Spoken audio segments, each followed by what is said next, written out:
Hi friend, 45 সাইজের boat নেক বানানোর জন্য আমি শোল্ডার নিয়ে নিয়েছি 8 ইঞ্চ, আরমোল 7.5 ইঞ্চ আর চেস্ট 45-এ 4 ভাগের 1 ভাগ প্লাস 2 ইঞ্চ। ওয়েস্টও 40 ছিল, তাই 4 ভাগের 1 ভাগ প্লাস 1 ইঞ্চ প্লাস 2 ইঞ্চ মার্জিনের জন্য। আর চওড়ায় 4 ইঞ্চ নিয়ে আমি ওটা 12.5 ইঞ্চ ডিপ করে ওটা শেপ করে নেব।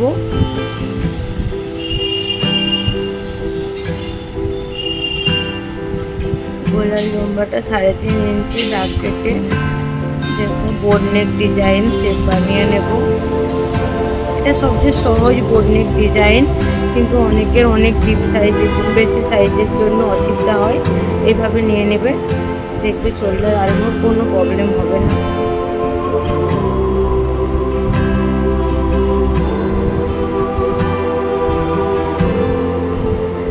যেমন আমি কাপড়ে দাগ করেছি সেম টু সেম ক্যানভাস পেপারে দাগ করে নেব। ক্যানভাস পেপারে গলাটা ভালো বসে, পাতলা কাপড় থাকলে ক্যানভাস পেপার দিয়েই করবে তোমরা, ভালো লাগবে ওটা।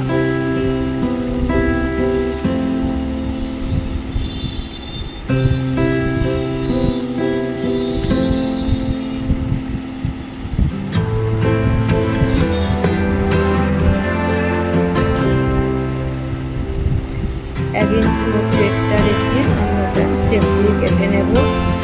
কেটে নেওয়ার পরে দেখো ওইটাকে আমি বাইরে অস্ত্র বসিয়ে সেটা কাপড়ের সিধা সাইডে অস্ত্র আর ক্যানভাস পেপার দিয়ে পিন দিয়ে ওটা সেলাই করে নেব।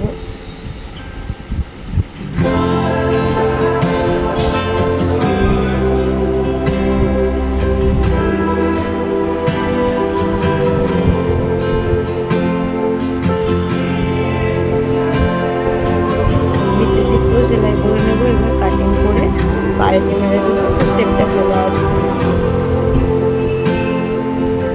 দেখছো কত ইজিভাবে হয়ে গেল। আর কারো যদি বুঝতে অসুবিধা হয় কমেন্টে জানাবে, আমি সব কমেন্টের আনসার করব।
আশা করি তোমরা বোট নেক ডিজাইনটা বুঝতে পেরেছো। এত সহজ ডিজাইন, কোথাও যদি বুঝতে অসুবিধা হয় আমাকে বলবে। আর তোমাদের যদি ভালো লাগে সাবস্ক্রাইব করে দিও আমার চ্যানেলটা।